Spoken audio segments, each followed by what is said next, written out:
este momento al doctor Diego Gavich. El doctor Diego Gavich es especialista en ginecología oncológica y oncología clínica, jefe de servicio de ginecología del Hospital Alemán, quien nos va a hablar sobre conducta en LSIL y HSIL y los consensos actuales. El segundo tema es vacunas para HPV y el tema pruebas moleculares para detección de HPV. Bueno, muchas gracias, Jorge. Antes que nada, gracias a todos por disponer de la mañana de un sábado para discutir estos temas. Y la invitación, obviamente, desde ya es un gusto volver a las actividades regionales de FACO, primera vez en Comodoro, y realmente hemos compartido un muy buen día ayer y un muy buen día hoy. Va a tener que ser un poco rápido, son 3 temas extensos. ¿Sí? El primero es conducta en lesiones intraepiteliales y los consensos que tenemos nacionales. El segundo, vacunas, donde hay bastantes novedades. Y el tercero, que lo dejamos por si alguno se tiene que ir, que no se pierda lo más jugoso, pero no por eso deja de ser jugoso, el futuro. ¿Cuál es el futuro en la patología del tracto genital inferior? Porque las cosas van a cambiar y van a cambiar mucho. Pero entremos en tema. Este es el lugar donde trabajo, me desempeño como jefe de servicio de ginecología en el Hospital Alemán. Previamente fui el jefe de ginecología oncológica y previamente de patología cervical. Desde el año 2006 trabajé mucho con las vacunas y HPV, y bueno, ese es el motivo por el cual pienso que eligieron que venga yo. Cuando hablamos de lesiones intraepiteliales, y lo primero es remontarnos hacia 1949, 1945, cuando Papa Nicolau descubre que las células que exfoliaban del cuello en ratas podían servir para diagnosticar tumores. Y después publica su atlas de citología exfoliativa, siempre cuento que tengo uno. La primera edición del atlas de Papa Nicolau, fue vinculado. Y él hablaba, bueno, de las clases 1, 2, 3, 4, 5, que algunos laboratorios de hecho aún siguen usando. Se empezó a hablar de la displasia, después se empezó a hablar de la displasia leve, moderada, severa y el carcinoma in situ. La OMS posteriormente modifica cómo se denominan estas lesiones y a partir de Richard empezamos a hablar de neoplasia intraepitelial cervical. Después nos pareció que decir neoplasia y bueno, como que sonaba ya maligno cuando estas lesiones no lo eran. Entonces en 1988 aparece Bethesda con la clasificación de lesiones intraepiteliales escamosas. Todo este paso de displasia leve, moderada, severa, sin 1, sin 2, sin 3, siempre generó la sensación de que son progresivas y necesariamente esa es la escalera que debe ocurrir para las lesiones. Y de hecho de ahí sale el clásico gráfico de Ostor, donde decíamos, bueno, el sin 1 regresa mucho, el sin 2 regresa menos, el sin 3 regresa muy poco, pero empieza a progresar realmente a partir del sin 2, y en esto es que se basa Bethesda para decir su clasificación dicotómica, ¿no? Las lesiones de bajo y de alto grado, que básicamente eran estas. Condiloma viral plano y sin 1 quedó como lesión de bajo grado y sin 2 y sin 3 como lesión de alto grado. Realmente simplificó las cosas, pero también con la idea de un continuo, que para tener un alto grado hay que tener un bajo grado previamente. Y realmente ese concepto está totalmente revaluado y es lo que básicamente quiero que tratemos en esta primera parte. Las lesiones de bajo grado generalmente tienen un potencial oncológico muy bajo, tienen mucha regresión. Y básicamente la clave es que el virus del HPV está episomal, o sea, no se integra al DNA de la célula huésped, ¿sí? Mantiene su forma circular. En cambio, las lesiones de alto grado, que son las que más se vinculan con los HPV por 16-18, es el verdadero precursor del cáncer, tiene poca regresión. Y el virus se integra al DNA de la célula huésped. Y eso es lo que desencadena todo el mecanismo de oncogénesis del virus, ¿sí? El hecho de perder su forma circular es lo que hace que se desregulen algunos de sus genes y produzca el potencial oncogénico. Hoy en día el concepto, bueno, es que es un epitelio no infectado, se expone la paciente al HPV y necesita que haya una microabrasión en ese epitelio para que el HPV llegue a las células de la basal y pueda infectarla. Pero el 90% de esas infecciones se resuelven espontáneamente. Sí, en el término de 24 meses lo habitual es que se haga el clearance viral y esa paciente deja de tener HPV. ¿Sí? Eso es lo que ocurre en la mayoría, pero en las que no ocurre, persistir infectadas, y estas son las que tienen el riesgo por la infección persistente de tener estas lesiones intraepiteliales que conocemos hace tantas décadas. Si se transforma ese epitelio a un epitelio con la displasia leve, moderada, severa, etc. Sin embargo, estas también pueden regresar. De hecho, vieron en la tabla de Oster, hasta el SIN3 puede regresar. Poco, pero puede pasar. Pero básicamente el temor es esto, que llega a tener un cáncer invasor. Y el SIN3, para llegar a cáncer invasor, habitualmente toma muchos años. En toda esta cadena nos hemos basado para hacer nuestra prevención con el screening, ¿sí? Detectar las lesiones premalignas y evitar el carcinoma invasor. Para que esto suceda, tienen que darse un montón de cosas. En 1995 la OMS dice, el HPV es la causa necesaria, más no suficiente para el cáncer de cuello, ¿sí? O sea, sin HPV no hay cáncer, pero con HPV solo no pasa nada. Tienen que darse otras condiciones, que no nos vamos a detener, pero que básicamente tienen que ver con factores propios del virus, factores del huésped, de su respuesta inmune, y con factores clásicos que tenemos en los libros hace tanto tiempo, las distintas ETS, el tabaquismo, la dieta, efecto hormonal, etc. Sin embargo, el concepto actual es este, ¿sí? Y esto básicamente la que más lo trató es Christine Bergeron, una patóloga francesa, que básicamente habla de infección, ¿sí? Por HPV, infección productiva, cuando lo que hace el virus es básicamente replicar su DNA, o sea, infecta el tejido y utiliza la maquinaria de síntesis proteica de las células para generar nuevos viriones que se expulsan de ese epitelio. Y no pasa nada más, ¿sí? Es solamente una infección productiva, sería esto. Pero lo que nos interesa a nosotros es cuando se expresan las proteínas E6 y E7, las oncoproteínas del virus, ¿sí? Y generan una infección transformante. O sea, esa infección tiene la posibilidad de transformar ese tejido en un tejido con capacidad oncogénica. ¿Sí? ¿Se entiende? Entonces hoy el concepto básicamente es infección productiva e infección transformante. Es lo que nos debería interesar saber. No tanto sin uno, sin dos, morfológicamente, como hacemos históricamente. Dado que hay toda esta mezcla de distintas descripciones para las lesiones intraepiteliales, el Colegio Americano de Patólogos presentó el LAST Project, lo tienen en internet en múltiples sitios. Básicamente lo que hace es unificar toda la nomenclatura de lesiones del tracto ano-genital en lesiones de bajo grado y alto grado. ¿Sí? No vamos a entrar en detalle, pero da las recomendaciones de cómo diagnosticar esas lesiones, cuál es cuál, y el uso de distintas técnicas moleculares y de inmunohistoquímica, por ejemplo la proteína P16, para el diagnóstico en patología del tracto genital inferior. Pero la idea es traerle los consensos, y no vamos a discutir los consensos en extenso porque es imposible, lleva mucho tiempo leerlos, pero sí que sepan cuáles son, es lo que más me interesa, ¿sí? El consenso del año 2014, realizado por FAJO, se presentó en FAJO Tucumán, fue de manejo de lesiones intraepiteliales de cuello uterino. La presidenta fue la doctora Miriam Perrote y lo coordiné yo. Y fue el consenso pionero, fue lo primero que se publicó a forma de consenso nacional sobre cómo manejar las lesiones intraepiteliales. Esto desencadenó que el año siguiente SOGIVA, en conjunto con la Sociedad de Patología del Tracto Genital Inferior, presentara sus guías de manejo 2015 de citología normal y lesiones intraepiteliales cervicales.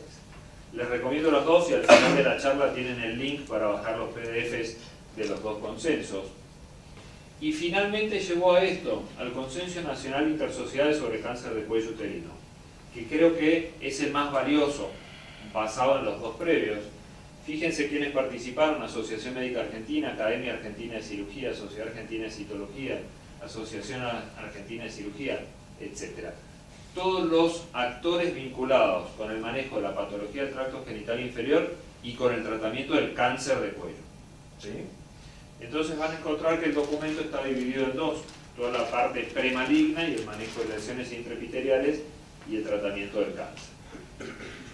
Sin embargo, para todas las guías aplica esto: las guías nunca deben sustituir el juicio clínico. dado que es imposible desarrollar guías de manejo que se puedan aplicar a todas las situaciones. Siempre va a estar la situación de excepción, la situación distinta que me van a decir del auditorio. Pero yo tengo una paciente que, sí, y justamente el juicio clínico individual es para eso, las guías es para la generalidad. Las voy a pasar muy rápido, pero voy a tocar algunos puntos claves de recomendaciones. El inicio del tamizaje se recomienda a los 3 años del inicio de relaciones sexuales. Se podría considerar realizarlo antes de los 3 años en aquellas pacientes en que de acuerdo al interrogatorio pudiera surgir alguna duda de factores de riesgo. Se puede hacer con citología, y evaluación colposcópica, con test de HPV o con test de HPV más citología. En esto sí me voy a detener un momento. No existía ninguna guía y no existe ninguna guía en el mundo que contemple la citología y evaluación colposcópica al mismo momento como tamizaje. Ustedes hacen PAP y colpo a la vez, ¿no? Bien, bueno. No existe ningún sustento científico para hacerlo como método de tamizaje a nivel poblacional. No hay una sola publicación que diga que la colposcopía puede aplicarse en ese escenario, pero nosotros hacemos el escenario del daño 1 de mi paciente en el momento. Y el valor de esta guía es que justamente nos dice qué hacer y nos da el respaldo científico para qué hacer cuando hacemos PAP y colpo. ¿Qué intervalos? Bueno, vamos a hablar desde que inicia el tamizaje hasta los 29 años, de los 30 a 69 y a partir de los 70, hasta los 29 años citología anual, luego de 2 citologías consecutivas anuales puede realizar el tamizaje cada 3 años. Y lo más importante, no debe utilizarse el test de HPV en ese grupo etario. El test de HPV es probablemente la herramienta del futuro, pero no debe usarse antes de los 30 años porque la prevalencia de la infección es extremadamente alta. Y ya les dije, la infección productiva no nos importa. ¿Sí? Entonces, hasta los 29 años, tamizaje, Papa Nicolau. ¿Hacemos PAP y colpo? Perfecto. ¿Sí? Desde los 30 a los 69, citología como herramienta primaria de tamizaje cada 3 años hasta los 69. Luego de 2 citologías consecutivas anuales podría hacerle cada 3 años.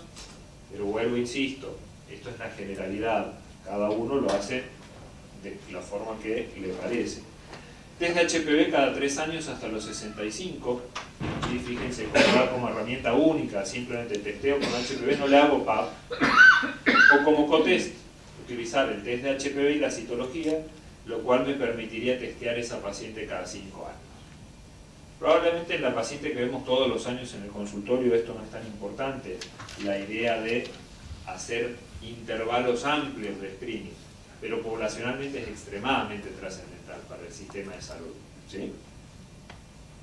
A partir de los 70 años se recomienda descontinuar el tamizaje excepto en aquellas pacientes en las cuales su historia clínica previa justifique seguir haciéndolo.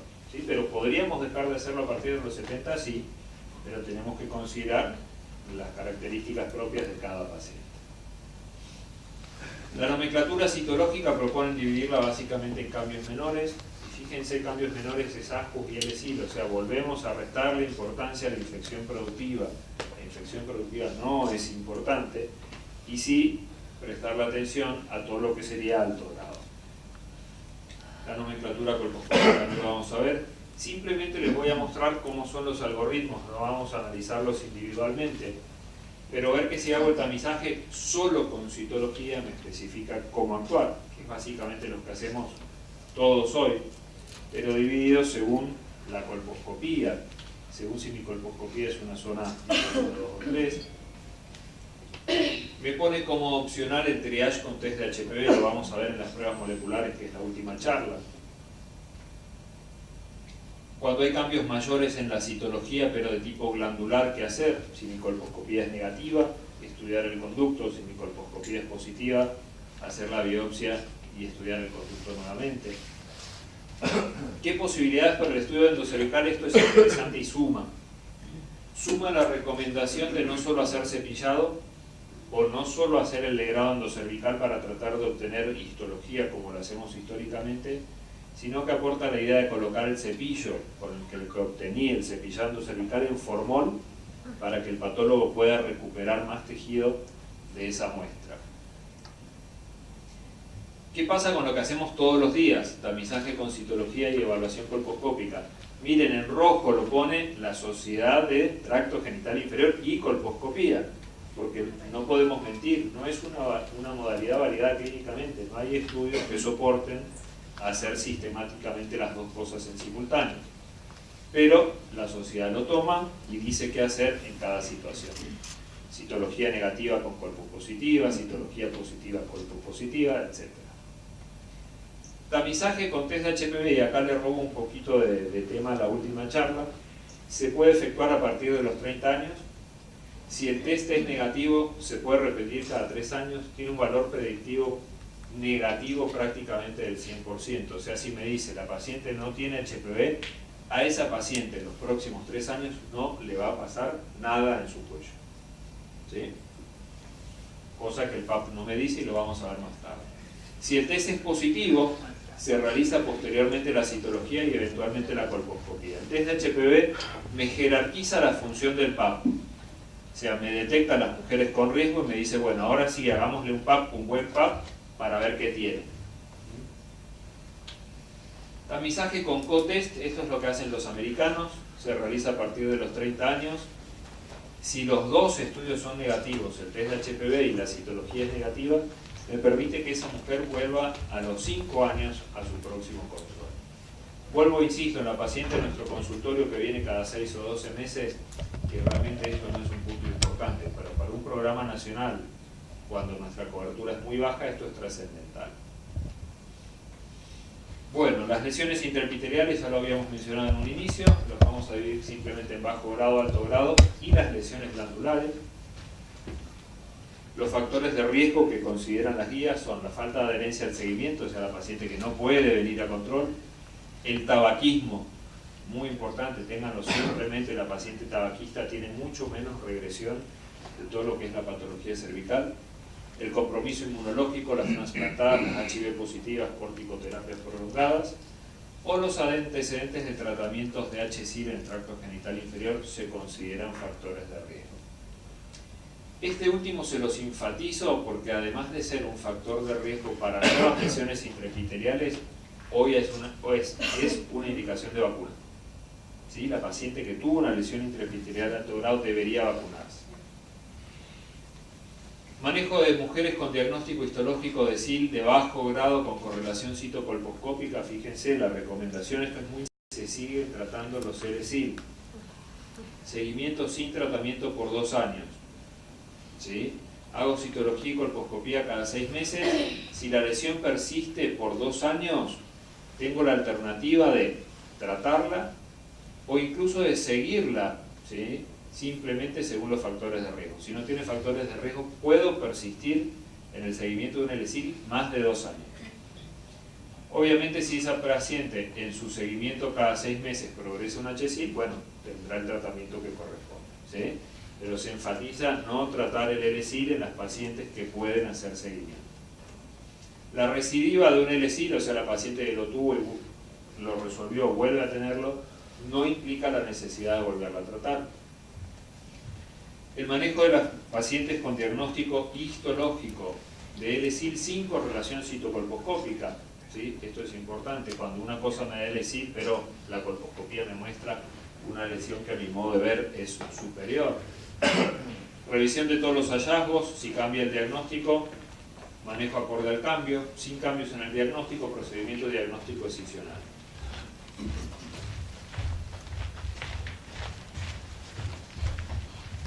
¿Qué pasa con las mujeres con HSIL y SIM2?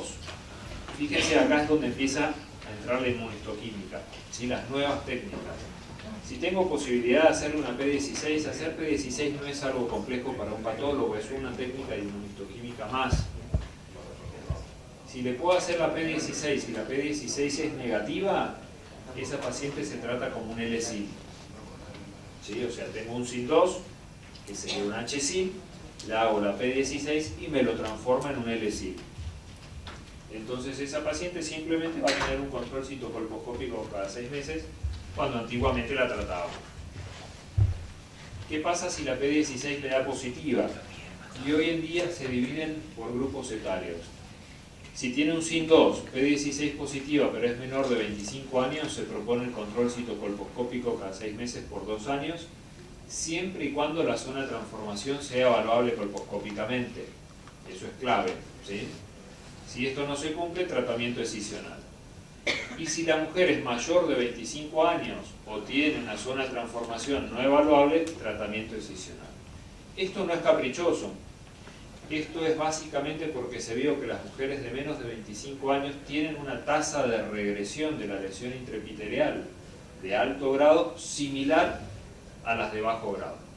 ¿Sí? Entonces, si proponemos no tratar un LSIL, ¿por qué habría de tratar un SIN2 en mujer de menos de 25 años cuando su tasa de regresión es la misma? ¿Sí? Y en las mayores de 25 años, sí, la recomendación es el tratamiento excisional.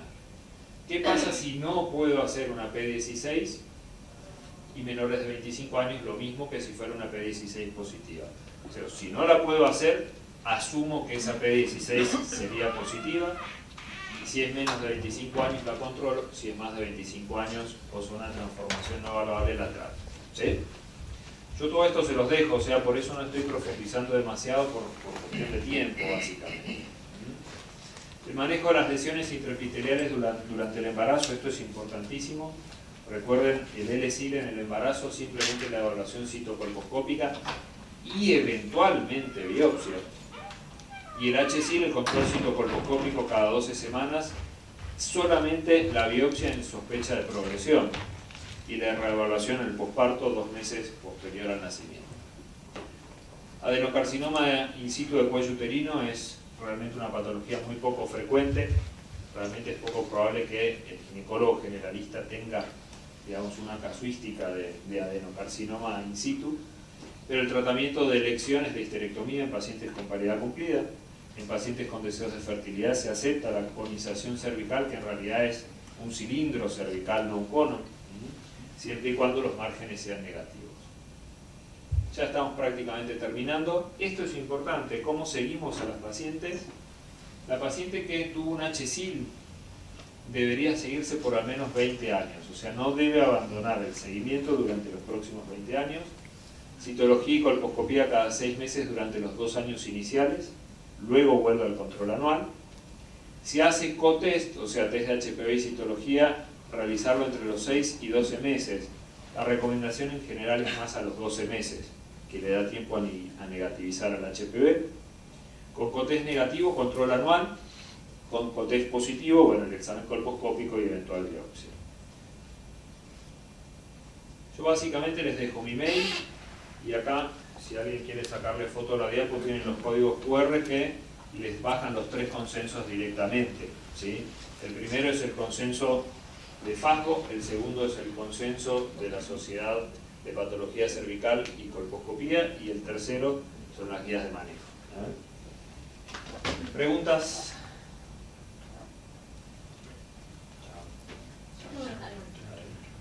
Escucha. Sí. Bueno, yo soy patóloga. Y nosotros el consenso nuestro es que no hacía falta diferenciar entre SIN2 o 3 era un HSIL. Y acá por lo que estuve viendo, el SIN2 es importante por el P16. ¿Ustedes cómo se manejan? Sí, para nosotros es muy importante porque el SIN2 genera mucho sobretratamiento. ¿Sí? Es tremendo el número de pacientes con SIN2 que tienen un tratamiento excisional totalmente innecesario. Yo no lo mencioné en esta parte de la charla, pero lo que no debemos olvidar es la secuela obstétrica para la paciente tratada. ¿Sí? El tratamiento excisional casi que triplica la tasa de aborto, ¿sí? Quintuplica el prematuro, multiplica por 10 el riesgo de rotura prematura de membrana, tiene 4 veces más mortalidad perinatal, o sea, esa mujer por el tratamiento que yo hago en su próximo embarazo, el bebé tiene 4 veces más chances de morirse. Y que embaraza. Sí, se embaraza. ¿Sí? Entonces para nosotros es trascendental transmitir el concepto de que el SIL se controla dadas las condiciones, o sea, no me malinterpreten, ¿sí? Si la paciente puede seguirse, puede cumplir con las condiciones de control, no debe tratarse. Y el SIN2, si tenemos la posibilidad de hacer una P16 y que me defina si realmente es una SIN2, porque es una lesión morfológicamente muy poco reproducible de SIN2. Si vos le das una biopsia de un SIN2 a 100 patólogos, y la mitad te van a decir que es un SIN1 y la otra mitad te van a decir que es un SIN3, si lo pones a revisarlo. Entonces, la P16 me quita esa subjetividad diagnóstica. Así que sí, realmente si uno puede hacerle la P16, debería de rutina a todos los diagnósticos de SIN2 hacerle P16. Doctor Díaz.